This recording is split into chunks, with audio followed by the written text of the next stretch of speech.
Richard Wright from Mongrel, the media shed, Southend. I'm sure people who live in England might have visited Southend. Yeah, is there anybody who can help to substitute his laptop? Oh, very good. While this is going on, I just want to introduce a little bit about Mongrel. They are a group who are very well known, if you like, in the art world, and have been working for more than a decade, actually, on projects that really are quite a rarity, projects that really do combine community activism with very high quality and extremely effective and powerful works of art. And this is quite a rare combination to have been so successful in both fields. A year or so ago, Mongrel took the initiative to set up their a new kind of approach to doing what they've been doing for years by creating a piece of a studio, if you like, a media shed that tried to, in a way, engage in a slightly less tactical, more permanent base from the kinds of sharp, fast and quick interventions of the past. And in my discussions that I've been having with Richard in preparation for this project online, he wanted to talk about specifically the field of the role of media in processes of regeneration, media tools, tactical media tools in relationship to media regeneration.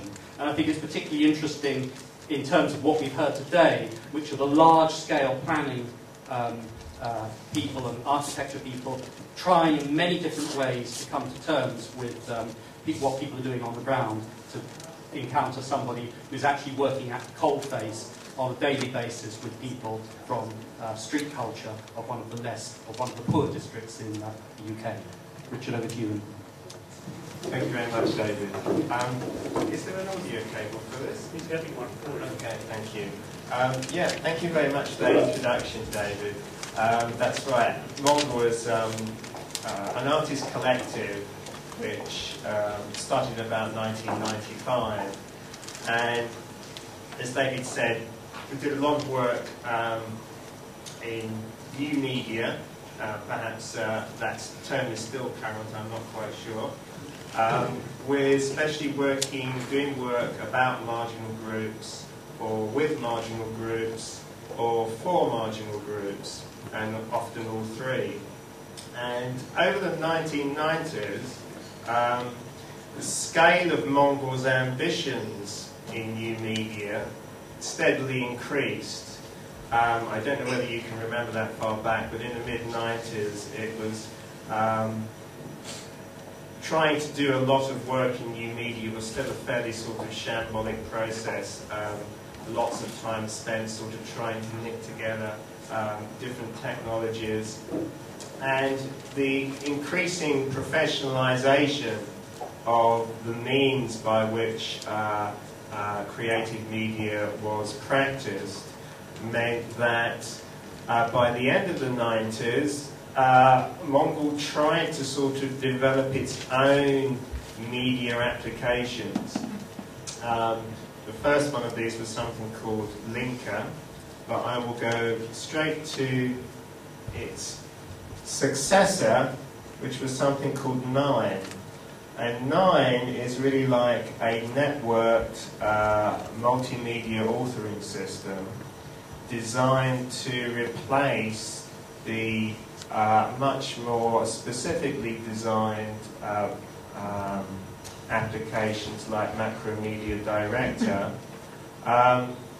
and in this case particularly to provide a networked environment so that people could start to collaborate and start to think in terms of how their particular contribution fitted in with everyone else's. Now, what you can see here is the Nine server, which is hosted at the Varg down the road.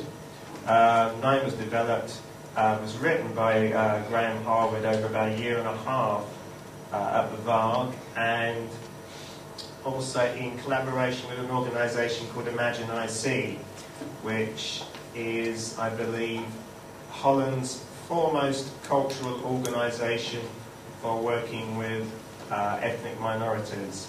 In this case, the Suriname community. That's the client group, if you like, that this was based around.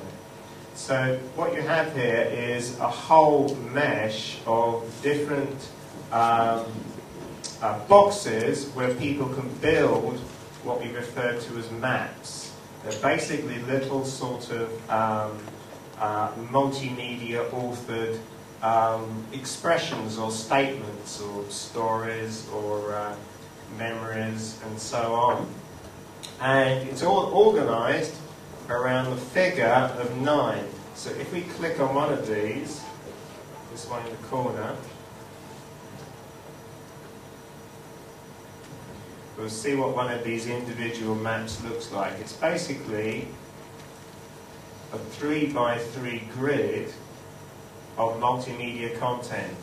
Everyone has a 3x3 grid, and within each of those tiles in that grid you have 9 linkage points, which is another 3x3 grid, and you can link various things to that, other images, text, audio, video, and links to other maps or other tiles. So if I click on the middle of this, I get a little bit of text in Dutch.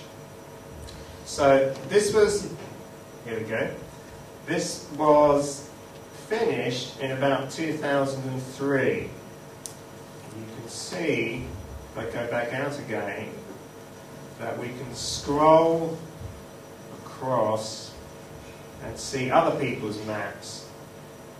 Now, the idea is to produce a whole sort of kaleidoscopic landscape of different people's maps, all next to each other, all sort of on a flat plane, to encourage this awareness of everyone working in a collaborative, networked environment, which would encourage collaboration. Now, at this time, 2003, projects like this as social software suddenly became Web 2.0. And the whole idea of 9 being artistically organised around the figure of 9 as a formal organising element and as an artistic